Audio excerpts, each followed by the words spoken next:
वर्णांची उच्चार स्थाने. स्वर, व्यंजने, मुखाचा भाग आणि वर्णाचे नाव. पहिला आहे स्वर अ, आ. त्यांचं व्यंजन आहे क, ख, ग, घ, ड आणि ह. मुखाचा भाग आहे कंठ आणि वर्णाचे नाव आहे कंठ, म्हणजे पडजिभेवरील जी जागा असते त्यानुसार हे व्यंजन उच्चारले जातात. परत आहे इ, ई.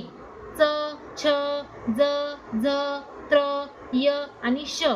मुखाचा भाग आहे तालू, तालव्य, चिंच चघळतो ती जागा. त्र, ट, ठ, ड, ढ, न, र, श आणि ळ.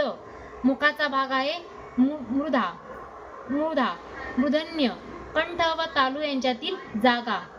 लू, त, थ, द, ध, न, ल आणि स. दंत, दंत म्हणजे दात. उ, उ. प, फ, ब, भ, म.